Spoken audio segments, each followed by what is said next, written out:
Hey everyone, and welcome to the Wearable Guy. Today we'll be doing a side-by-side comparison of the Apple Watch Ultra 1 versus the Apple Watch Ultra 2. To sum this entire video up, is the Apple Watch Ultra 2 worth it? So I think it is if you have the money and you enjoy having the latest technology, then I would recommend buying the Ultra 2. However, if you have the Ultra 1 already, there is really no need for an upgrade as there's really not much of a difference between the two. But if you have the Series 8 or lower, and you're looking to pick up an Ultra and you're wondering which one to buy, you could either pay the full price for the Ultra 2, or you could pick up a heavily discounted Ultra 1, which will still be a massive improvement over whatever you have right now. So let's go ahead and dive in and see how both of these watches differ. So the Apple Watch Ultra 1 was released on September of 2022. And the Apple Watch Ultra 2 was released just last month, September 2023. And at first glance, there's nothing different about these two watches at all. They're the exact same thing. So you notice the action button is still on the left-hand side. We still have the digital crown and the side button on the right. So as far as the design and build, both watches have the exact same 49mm size. They're the identical weight for the most part. The Apple Watch Ultra 2 here is 0.1 grams heavier, but you're really not going to notice that. And they both have the rugged titanium frames with the sapphire crystal displays, so you don't have to worry about breaking or scratching these at all. I've been wearing my Ultra 1 for about a year now, and there's literally not a scratch on it. It's in perfect condition. So there is one major difference aesthetically, and that is the new display. So the Apple Watch Ultra 1 already comes with a really bright display. It's rated at 2000 nits, that's pretty powerful.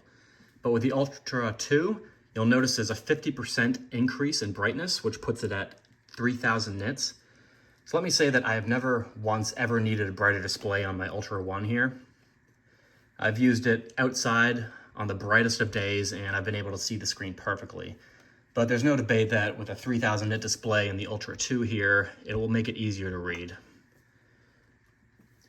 So a lot of the big differences come under the hood in terms of performance. So the Apple Watch Ultra 1 ships with the S8 chip, while the Ultra 2, this comes with the improved S9 chip, which they state has a 30% faster processing power. But does that equate to 30% faster speeds when navigating through apps?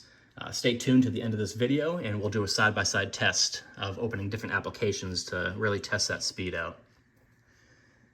So in terms of storage, the Ultra 2 here on the left ships with a 64 gigabyte storage, which is double that of the Ultra 1, which comes in at 32 gigabytes.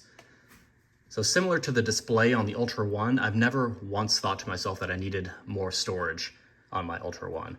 After using it for about a year now, I have only used 6 gigabytes of space, which leaves 24 gigabytes of free space. So there's really no need, in my opinion, for a bigger one. But perhaps the upgraded storage size is due to large file sizes that come with new updates and upcoming features they have planned, but who really knows? In the end, this isn't really a game-changing feature. Siri's going out of control there. So this isn't really a game-changing feature over the previous model, but I'll take it. So in regard to features, you'll notice the sensors are the same, they have the same health tracking capabilities, and all the applications are going to be available for both models. However, the Ultra 2 comes out of the box with Apple Watch OS 10, and I believe the Ultra 1 came with Apple Watch OS 9, but you can upgrade this to OS 10, so that's not a problem. So there is one feature that you won't have access to in the Ultra 1. The Ultra 2 comes with double tap. This feature allows you to control various applications on your watch, such as turning off alarms, answering or ignoring phone calls, and navigating through apps. And all you have to do that is simply double tap. It's really, really convenient.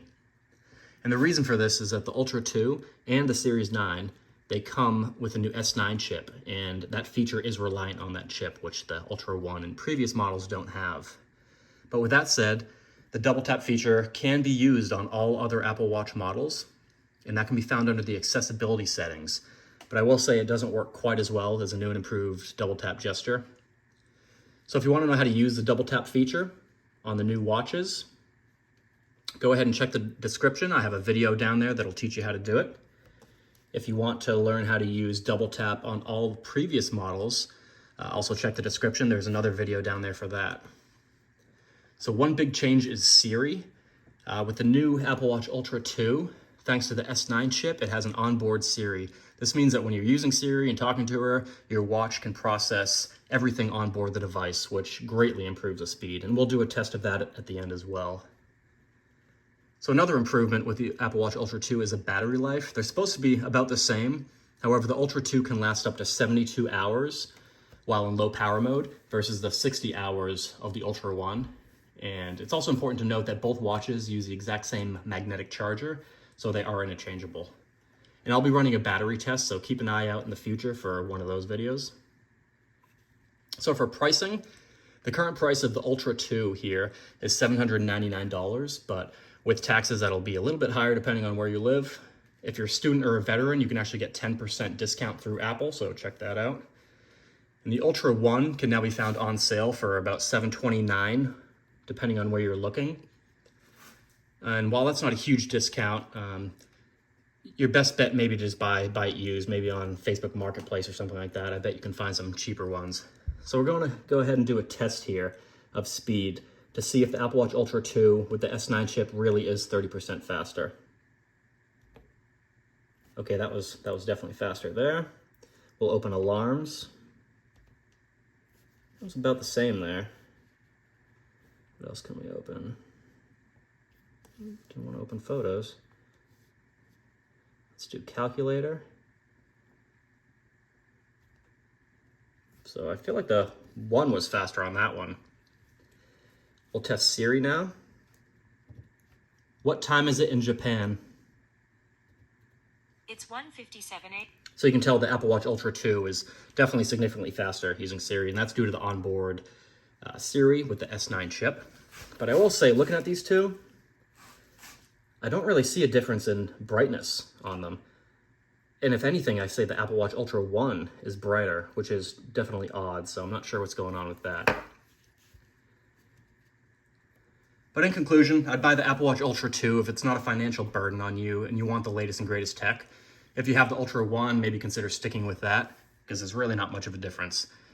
If you're coming from any other model, the Ultra 1 and the Ultra 2 are just huge improvements over the previous models. So if you have the money, buy the Ultra 2. If you want to save a little bit of cash and still have an incredibly powerful watch, maybe stick with the Ultra 1. If you enjoyed this video, please comment below as to which watch you'll be buying, and also like and subscribe to my channel for more videos like this. Thank you.